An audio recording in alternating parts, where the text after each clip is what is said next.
Life as We Know It with Tom Walton. My boss for many years at The Blade, co-publisher John Robinson Block, is a devoted collector of rare books.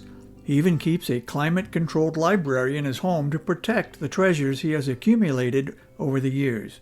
In addition, he and his family were responsible for the Blade Rare Book Room at the main branch of the Toledo-Lucas County Public Library downtown.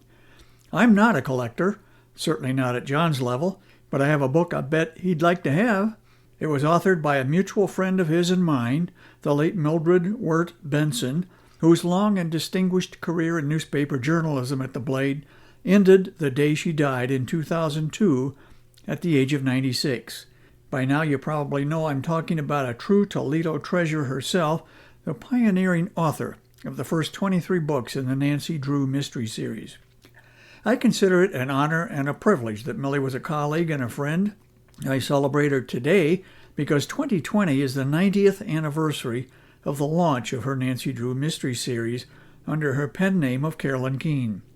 Back in 1930, the now ridiculous notion that a woman's place was in the home was a given in American life, but Millie had other ideas. She wrote her first Nancy Drew book, The Secret of the Old Clock. By year's end, her publisher, Grosset and Dunlap, had released 3 more, The Hidden Staircase, The Bungalow Mystery, and The Mystery at Lilac Inn. Over the decades that followed, her books inspired generations of girls and young women that they could chase whatever dreams they desired, that their gender should not hold them back. Let me share the story of how I acquired my Nancy Drew original, The Bungalow Mystery. Several years ago, my late wife and I were browsing in a bookstore in Charleston, South Carolina, when we discovered the book gathering dust on a shelf. Skeptical that such a rare find could be an original and available for just $6, I went straight to the source. I called Millie at the Blade. She asked me if there was a black and white photo on the flyleaf page. There was. "Well, it's an original then," she said, promising that she would sign it for me when I returned to work. Had it not been an original, but a reprint, she would not have signed it.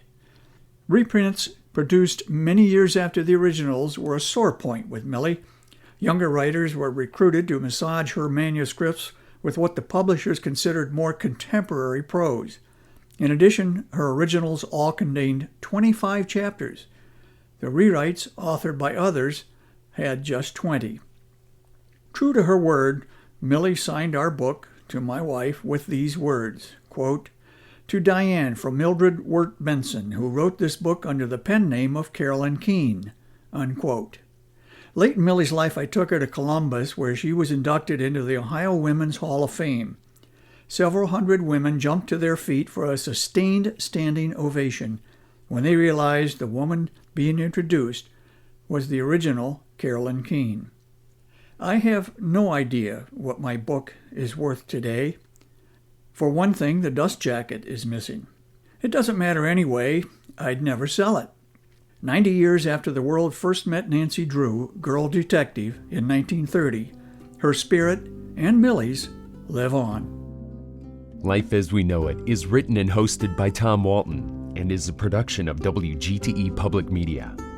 Life as We Know It with Tom Walton can be heard on WGTE FM 91 every Monday afternoon during All Things Considered at 5:44 p.m. Or hear past episodes at wgte.org/life.